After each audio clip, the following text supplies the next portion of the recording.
ನನ್ನ ಕವನ ಶೀರ್ಷಿಕೆ ಸಂಗೇನಹಳ್ಳಿಯ ಕೆರೆಯ ವೈಭವ.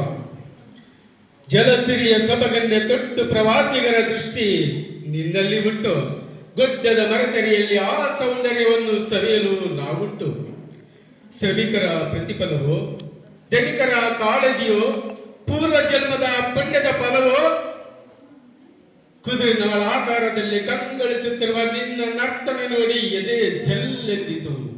ಹಂತರ ಗಂಗೆ, ಚೆಲುವಿನ ಸಂಗೆ, ನಮ್ಮ ಪ್ರೀತಿಯ ಗಂಗೆ, ಒಲವಿನ ಉಡುಗೊರೆ ಕೊಟ್ಟು ನಮಗೆ ಜಗಳೂರಿನ ಇಮಾಮ್ ಸಾಹೇಬರ ದೂರದೃಷ್ಟಿಯ ಕನಸಿನ ನಮಗೆ ಈಗ ನೆನಸಾಯಿತು. ನಮಗೆ ಬದುಕಿಗೆ ಆಸರೆ ಕೊಟ್ಟ ಜೀವ ಜಲಗಂಗೆ, ನಮ್ಮನ್ನು ಉಳಿಸು ಬೆಳೆಸು ಪುಣ್ಯದಾತೆ.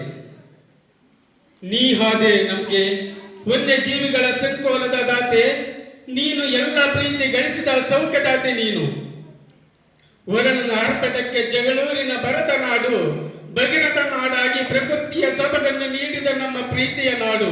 ಇತಿಹಾಸದ ಸೊಬಗನ್ನು ಹೊಂದಿರುವ ನಮ್ಮ ನಾಡು, ಕಣ್ಣಿಗೆ ಕಾಣುವ ಅಂದ ಚಂದದ ಬೀಡು. ಪಕ್ಷಿಗಳ ಹಿಂಡು ಸಾಲು ಸಾಲಾಗಿ ಕೆರೆಯ ತಂಡೆಯ ಮೇಲೆ ಕುಂತು ಆ ಸಂತೋಷ ಸಿವಿನಲ್ಲಿ ಸವಿ ನೆನಪು, ಸಾವಿರ ನೆನಪು ಸವಿಯದ ಹಾಗೆ ಉಳಿಯಿತು.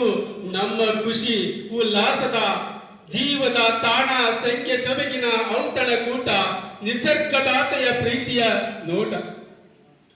ಕೃಷಿಕರ ಪಾಲಿಗೆ ನೀನಾದೆ ಧರ್ಮದಾತೆ, ಶ್ರಮದ ಪ್ರತಿಫಲ ಉಣ್ಣುವ ಸೌಖ್ಯದಾತೆ. ನೀ ಹಾದೆ ಬರದ ನಾಡು, ಸುಗ್ಗಿಯ ನಾಡು, ಕಂಗೊಳಿಸುತ್ತಿರುವ ನಮ್ಮ ಜಗಳೂರು ನಾಡು, ಶಾಂತಿಯ ಸೊಬಗಿನ ಬೀಡು. ಧನ್ಯವಾದಗಳು. ಅವಕಾಶ